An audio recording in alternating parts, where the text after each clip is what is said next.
મિત્રો આજે આપણી સાથે છે ગુજરાતી રંગભૂમિના એક કલાકાર સંજય ગોરડિયા કે જેમને કોઈ પણ જાતના ઓળખાણની જરૂર નથી. આજે આપણી સાથે છે અને આજે રાજકોટમાં છે. એમના પહેલા એક નાટક છે, એમનો પહેલો જ કાર્યક્રમ એ રાજકોટમાં કરી રહ્યા છે. આપનું રાજકોટમાં અને સ્પીક બિંદાસમાં પણ સ્વાગત છે. ધન્યવાદ. પહેલો પ્રશ્ન એ છે, આજનું જે નાટક છે એના વિશે આપ ટૂંકમાં. આજના નાટક વિશે આમ બીજું કંઈ બહુ આમ વિગતે નહીં કહું, પણ આજનું આ નાટક નું જેમ ટાઇટલ છે કે આ ફેમિલી ફેન્ટાસ્ટિક છે, એ રીતે આજે કુટુંબની વાત છે જે ખૂબ જ ફેન્ટાસ્ટિક કુટુંબ છે. નોર્મલી આપણે ત્યાં સંયુક્ત કુટુંબ વિલીન થઈ રહ્યા છે, તૂટી રહ્યા છે. અને એમ કહેવાય છે કે જ્યારે પૈસા આવે ઘરમાં એટલે ઝઘડાઓ શરૂ થાય. આ નાટકમાં પૈસા હોવા છતાં પણ કુટુંબ અતૂટ છે, પણ કુટુંબમાં વિખવાદ છે થોડો ઘણો, અને કુટુંબમાં એક ક્રાઇસિસ આવી પડી છે અને કઈ રીતે આખું કુટુંબ ભેગું થઈને ક્રાઇસિસને ફાઇટ કરે છે, એની આ વાત છે. ખૂબ જ સરસ. આપ અત્યાર સુધીમાં ઘણા નાટકો કરી ચૂક્યા છો. આપને જ પૂછવામાં આવે કે એ બધા નાટકોમાંથી એક પાત્ર જે આપણે ભજવેલું છે એમાં પહેલો અને બીજો નંબર આપવાનો આવે તો આપ કયું કહેશો? મુશ્કેલ છે, પણ છેલ છબીલું ગુજરાતી મારું મનગમતું પાત્ર ખરું, નાનું કાકા. અને બીજું છગન મગન તારા છાપરે લગનનું મારું પાત્ર. આ બે પાત્ર આપણે આમ પહેલા ને બીજા ક્રમે, આમ તો એવું હોય નહીં, પણ એમ ગમતીલા પાત્રો ખરા એમ, અને લોકોને પણ ખૂબ જ ગમી રહ્યા છે. એને કારણે પણ કદાચ મને ગમે છે. કિરદાર આપના કોમિક હોય છે, જે બે નાટકો કીધા, તો વાસ્તવિક જીવનમાં સંજય ગોરડિયા કેવા છે? બહુ જ કોમિક. અને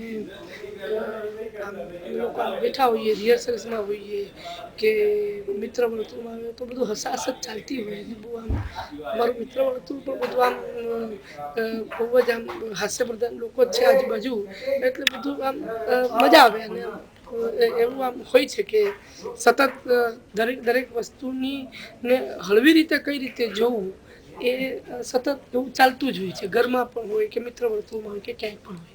નાટકો પ્રત્યેનો આટલો આપનો જે પ્રેમ છે એનું કારણ શું છે? એની પ્રેરણા ક્યાંથી આવે છે? નાટકો પ્રત્યે જે પ્રેમ છે એનું કારણ મારું પેટ છે.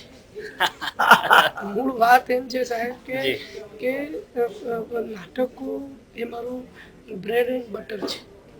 અને પ્રેમમાં એવું હોય છે કે પ્રેમ ડેવલપ થતો હોય છે.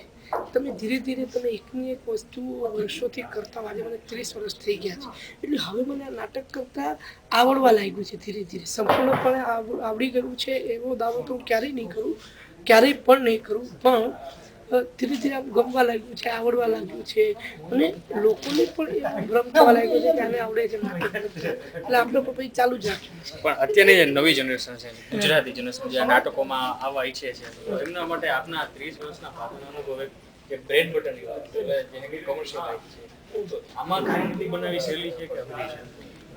કારકિર્દી બનાવવી દરેક ક્ષેત્રમાં અઘરી જ છે. પર્ટિક્યુલર નાટકોની, આપણે ગુજરાતી નાટકોની વાત કરીએ, ગુજરાતી નાટકોની દિશા અને દશા એ બંને બહુ સારી નથી. એટલે જેમ કે આજે હું એમ કહું કે મારો દીકરો હોય તો એને હું ગુજરાતી નાટકમાં આવવાની બહુ આમ સલાહ ન આપું. એનું કારણ શું છે કે આખી દુનિયામાં જેટલી પણ લોકલ લેંગ્વેજ છે, જેટલી પણ વર્નિક્યુલર વર્ણશંકર ભાષાઓ છે, એ મૃતપાય થઈ રહી છે. પ્રોસેસ છે, અને એ ક્યારે થશે પૂર્ણ રીતે મૃતપાય ખબર નથી. જેમ કે અત્યારે સંસ્કૃત નાટકો એક જમાનામાં ભજવાતા હતા, આજે સંસ્કૃત મૃતપાય થઈ ગઈ છે, અને આપણને એનો કોઈ વસવાસો પણ નથી, અને આપણને યાદ પણ નથી કે સંસ્કૃત નામની કોઈ ભાષા હતી. અમુક ગણ્યા ગાંઠ્યા જે ઓલ્ડ મેન હોય એ લોકોને ખ્યાલ હોય. તો મારો કહેવાનો મતલબ એ છે કે આ એક પ્રોસેસ છે એક જાતની, કે સતત આવું બધું ચાલે. તમે શું કરી શકો? તમે આમાં તમે કે હું કંઈ કરી શકતા નથી, સતત એ થતું રહેશે. એટલે હું કોઈને એમ ન કહું કે ગુજરાતી નાટકોમાં તમે આવો, હું એમ કહું કે તમે નાટકોમાં આવો, નાટકોમાં કામ કરો. એના કારણે તમારું થિયેટર, એક્ટિંગ આ બધું છે ને સ્કિલ જોબ, તમને આવડતા પછી આવડી જાય. જેમ સુથારી કામ છે, જેમ રંગારી કામ છે, ધીરે ધીરે હાથ બેસતો જાય, એવું આ કામ છે. એટલે તમે ધીરે ધીરે થિયેટર કરો ને, તમે તો તમારો હાથ બેસતો જશે, પછી તમને સિરિયલમાં ફિલ્મમાં બધી કંઈક કામ આવે. જી એટલે માત્ર નાટક ઉપર હું લોકોને નફવા માટેની સલાહ આપું. ઘણા નાટકો કરી ચૂક્યા બરાબર છે ને આ એક નવું નાટક છે એનો પહેલો પ્રયોગ છે બરાબર છે તો આના પછી તો ઘણા પ્રયોગો થશે એવી અમારી શુભેચ્છા છે અને આપના કાર્ય પ્રમાણે થવાનું છે પણ કોઈ પણ નાટક પહેલું હોય તો અત્યારની આપની ફિલિંગ કેવી છે પહેલો જ પ્રયોગ છે બસ પેટમાં ઉંદરડા દોડી રહ્યા છે બીજું શું.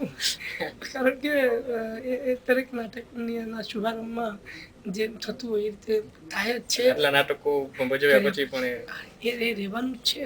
અને એ જ વસ્તુ, એ જે ઇનસિક્યોરિટી જે છે એ જ મને સારું કરવા માટે પ્રેરે છે, સારું કરવા માટે મને ફોર્સ કરે છે કે જો લોકોને નહીં ગમ્યું તો, લોકોએ હૂટ કર્યું તો, લોકોને મજા ન આવી તો ઘણી વખત શું થાય કે પહેલી વાર તમે જ્યારે વાર્તા સાંભળો કે સીન સાંભળો ને ત્યારે તમને ગમવા લાગે, ગમે તમને, પણ પછી ધીરે ધીરે કરતા જાય તો ઓબ્જેક્ટિવિટી 0 લેવલની થઈ જાય. એ સમય બહુ ડેન્જરસ પીરિયડ છે કે તમારી જે તટસ્થતા જે છે એ જ્યારે વિલીન થઈ જાય ને, જ્યારે ઓબ્જેક્ટિવિટી ખતમ થઈ જાય ને એ વખત તમને લાગે કે ખરું બધું ખરાબ છે. પછી તમારે ડાયરેક્ટરના કન્વિક્શન પર તમારે ચાલવું પડે. તને શું લાગે, તને બરાબર લાગે છે? હા બરાબર છે, મને બરાબર લાગે, પછી એ રીતે કરી. એટલે એ એક સતત આ લાઈન સાથે કે લોકો કઈ રીતે રિએક્ટ કરશે ને એ તમને ખબર જ નથી હોતી. અને મારા દરેક નાટકમાં મને એ પ્રકારની સરપ્રાઇઝીસ મને મળી છે અને આગળ પણ મળતી જ રહેવાની. સંજયભાઈ સમય કાઢી મારી સાથે વાતચીત કરી તે બદલ સ્પીક બિંદાસ વતી અને એના દર્શકો ખૂબ ખૂબ આભાર.